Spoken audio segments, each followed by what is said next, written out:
Oi pessoal, tudo bem? Eu sou o Gustavo e esse é o canal Redes e Poder no Sistema Internacional. Bom, gente, no vídeo de hoje a nossa intenção é responder uma pergunta, tentar responder uma pergunta, na verdade, e ao mesmo tempo fazer algumas provocações com relação a algumas questões que a gente anda observando e algumas formas, na verdade, de analisar as relações entre os países hoje em dia, né? Como a gente pode perceber, a gente está aí no meio de um tensionamento cada vez maior das relações entre China e Estados Unidos, principalmente, né, nos últimos tempos. E a gente vai observando a partir daí a construção de um tipo de análise que, de uma forma ou de outra, ainda é muito pautado, principalmente na área de segurança internacional, numa visão um pouco militarista, tá? E aí eu vou trazer um conceito que é um conceito polêmico, mas que eu acredito que seja um conceito que deva ser trabalhado e que a gente tem que discutir de uma forma ou de outra para que a gente consiga, pelo menos, ter um pouquinho mais de percepção a respeito daquilo que está acontecendo no mundo hoje, que eu acho que é algo muito importante e que nós, que somos civis, que estamos na academia ou quem tem interesse sobre esses temas, precisa discutir de forma pública. E é por isso que eu queria trazer o tema da guerra híbrida. Tá? A pergunta é, a guerra híbrida existe?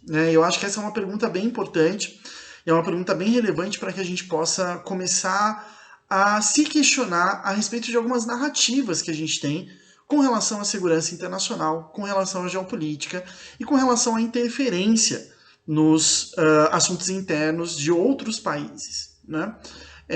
Então é bem interessante, a gente acabou de terminar um curso sobre a crise de 2008 e as grandes potências, né, hoje em dia, e é bem interessante porque acho que a gente pode começar mais ou menos por aí, né? Para falar de guerra híbrida, acho que é interessante a gente perguntar se a gente está mesmo vivendo uma nova Guerra Fria. E a gente tem que voltar lá e entender que o conceito de Guerra Fria, assim como vários conceitos que a gente acaba utilizando em relações internacionais, política internacional, geopolítica, é um conceito que surge a partir fora da academia. Né? Soft power é um conceito que surge na academia, mas com uma ênfase muito grande em política externa.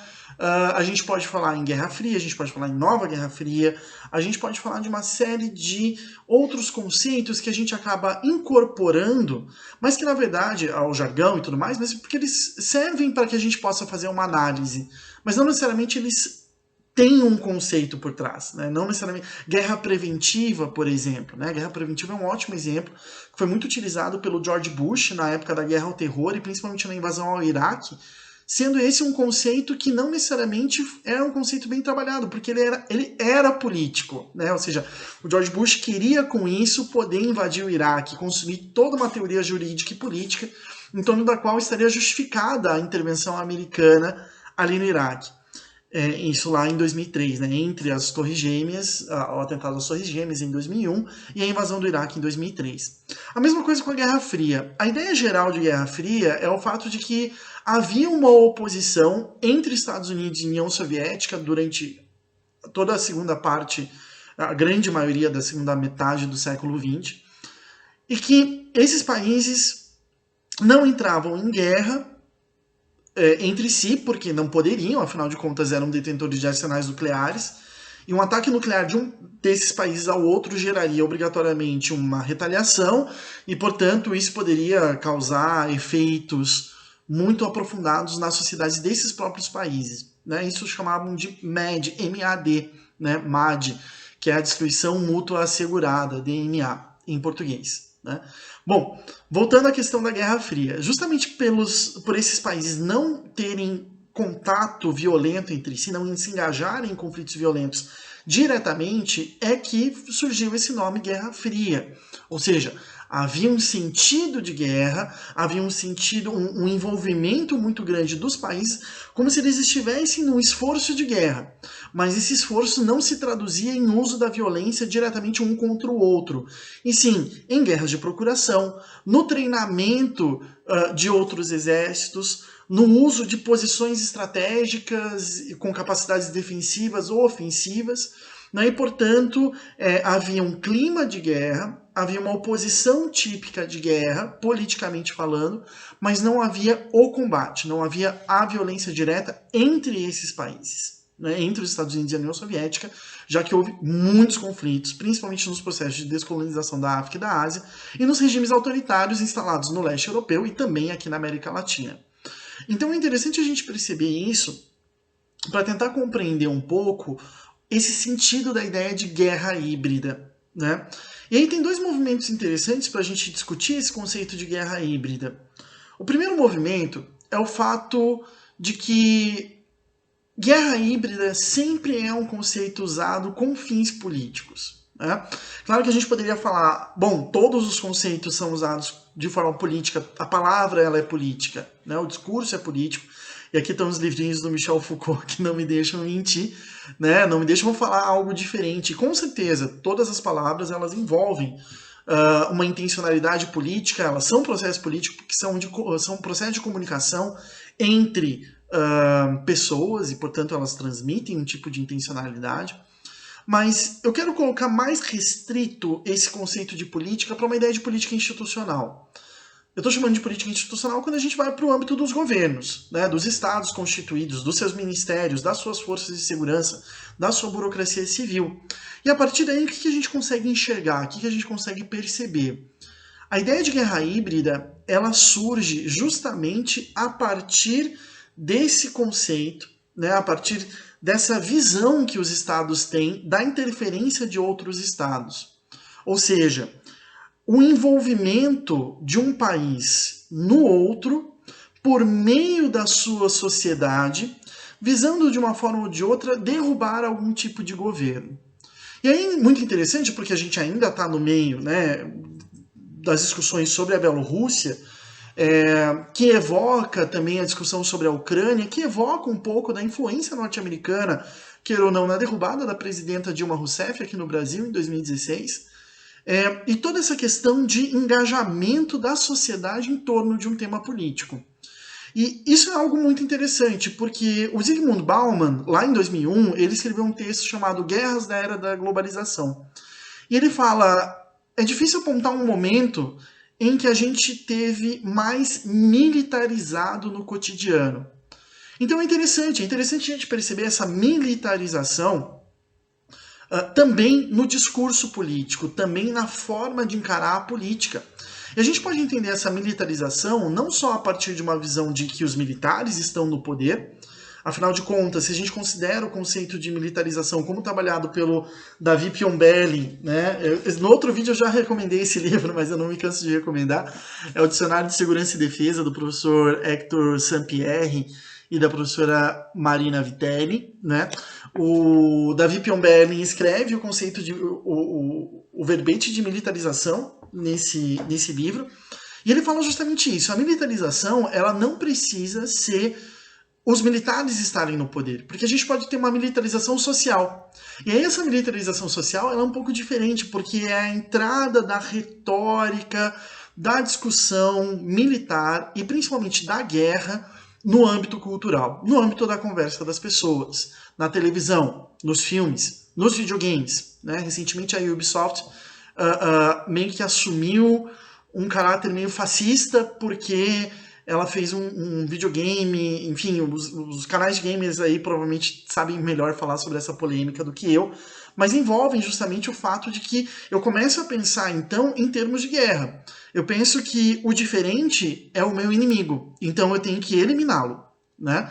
Isso seria uma militarização em termos culturais, quando isso começa a entrar um pouco na nossa conversa, na nossa discussão, na nossa roupa. Eu mesmo tenho alguns casacos com aqueles botõezões que remetem um pouco a essa lógica militar. Então é interessante a gente perceber como que isso vai entrando nas sociedades e como que a guerra híbrida ela acaba entrando aí como um conceito muito útil nesse momento. Porque a gente pode atacar, falar que a influência de um país sobre o outro é uma questão de guerra híbrida e, portanto, ela é orquestrada, ela é feita. Né? E é interessante porque a gente fala muito isso, por exemplo, do Putin. ou do Xi Jinping, né, os presidentes da Rússia ou da China, que a Rússia tentam se intrometer nos assuntos internos de países, de outros países, ou de regiões que são suas, mas tinham uma certa autonomia, como é o caso de Hong Kong, ou anexando a Crimeia, promovendo guerra civil no leste da Ucrânia e agora na Bielorrússia, né? Mas os Estados Unidos, a Europa, o Brasil também tem os seus movimentos de interferência na política interna dos outros países. E aí é muito difícil a gente separar o que é influência do que é interferência, do que é guerra híbrida, né?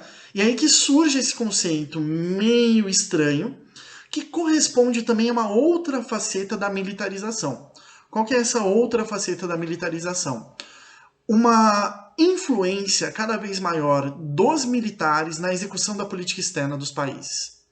A gente começa a observar isso nos Estados Unidos a partir da década de 80, mas com uma ênfase muito maior a partir da Guerra ao Terror, quando a defesa da sociedade americana vira o tópico principal e a invasão do Afeganistão e a invasão ao Iraque se tornam pontos muito importantes que devem ser, na visão do governo dos Estados Unidos, coordenadas e organizadas pelos militares, né? Por se tratar de uma operação militar. Mas é interessante perceber como o Pion Berlin aponta no verbete dele o fato de que também no orçamento a gente vai identificando essa militarização. E aí a gente vai entendendo um pouquinho melhor essa guerra híbrida. No caso dos Estados Unidos, muitos recursos saíram das agências de ação externa, né, principalmente de ajuda civis, e passaram a atender programas de ação externa militar, né, do Departamento de Defesa ou do Departamento de Estado. Então é interessante a gente observar a ênfase que vai sendo dada pelos países nesse tipo de atuação. E aí, quando os militares chegam a essa discussão política e se tornam, de uma forma ou de outra, definidores, é que vem essa ideia de guerra híbrida, ou seja, de derrubada de governo, de interferência, essa ideia de eliminar o inimigo, ou impedi-lo de estar participando aí da lógica política. A gente enxerga isso numa vertente judiciária, que poderia ser chamada de lawfare, mas a gente também enxerga isso no uso dos dispositivos de segurança, polícia, inteligência, forças militares, para eliminar opositores, como foi o caso do Navalny, recentemente envenenado na Rússia, um opositor do Putin, né? A gente não sabe ainda se foi o Putin que mandou ou se o cenário é pior ainda e o Putin teria perdido o controle desses dispositivos de segurança que acabaram envenenando o Navalny, e eu acredito mais nessa segunda tendência, o que seria um cenário bem pior, que significa que o Putin não está conseguindo mais concentrar e organizar a atuação desses serviços de segurança sob seu comando, né?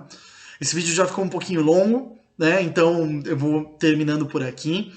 A ideia de guerra híbrida, portanto, me parece mais uma securitização da política externa, mais uma perspectiva militar sobre ações que são naturalmente políticas e que, portanto, deveriam participar do âmbito público, mas não necessariamente com uma visão militar, do que uma realidade, porque a gente ainda não tem como confirmar a existência dela e, infelizmente, a gente tem que encontrar novos termos, e aqui, por favor, coloquem aí nos comentários, falem o que vocês acham, porque eu acho que a gente tem que colocar novos termos e novas percepções para conceitos, termos, ideias, noções que pareçam muito próximas de teorias da conspiração, né?